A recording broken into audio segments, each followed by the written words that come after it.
It's Brian Preston, the money guy. Okay, this is one. This is a great one. This is from Caitlin, and this is what Caitlin says. It's for government and military TSP retirement. That's the thrift savings plan.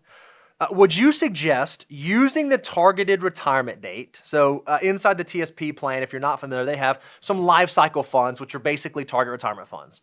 Or would you diversify into the different funds, such as the S fund, the I fund? They have a handful of funds. They got like a G fund, an S fund, an I fund.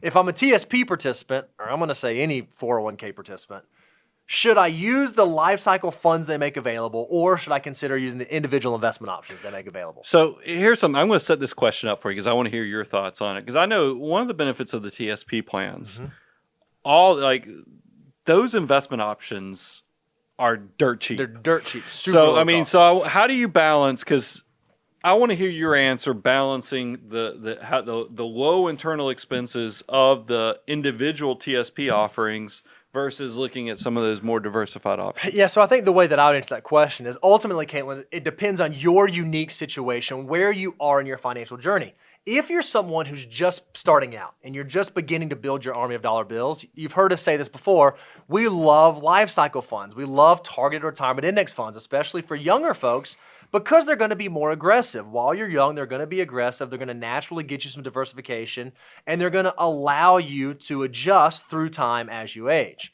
But you make a great point, Brian. The TSP has some really great, really low-cost indices. However, there's not a lot of diversification. It's only like 5 or 6 funds that you have available. So what you have to consider is when you look at your total portfolio, not just that one isolated account, in your other accounts, in your IRAs, in your Roths, in your taxable brokerage, or maybe your spouse's retirement account, what options do they have available?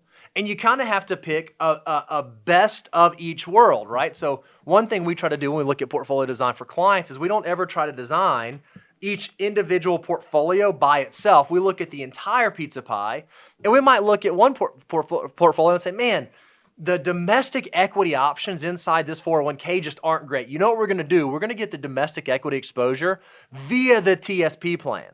But because they have this IRA rollover over here that's really good, we're going to house all of our fixed income in this instead of taking advantage of the G fund and the TSP. So you piecemeal it together. It's a little bit like a jigsaw puzzle where you're trying to pick the best pieces of all of the different things that you have available to you. So when I think about allocating a retirement account or a TSP, I try not to just stay laser focused on that, but rather I try to zoom out and look at the 30,000 foot overview of the whole portfolio. So that got very nuanced. Sure. So the only thing I ever worry about when we give advice like that is that because you started off with what I consider the right answer. I was about to say very corrective. I started off with the right answer, then I must have gone to the wrong one. It all depends on where you are in your saving journey, because I think somebody who's under $500,000, 600,000 in total investable assets, focus on the behavior of building wealth. I don't want you to get overwhelmed with all the stuff that Bo said.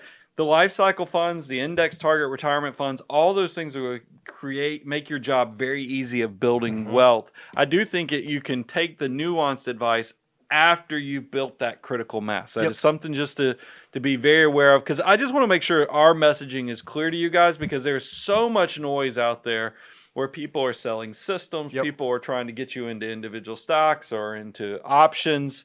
I want you to kind of understand the path and the journey so you know what to do with your next dollar. That's why we design the financial order of operations, is so you don't get confused and you can focus on what's important. Am I in the behavior stage of wealth management? Am I in the nuance stage of it? Am I in the maximization of that my wealth and my army of dollar bills are more powerful than I am now with my wages and my hours?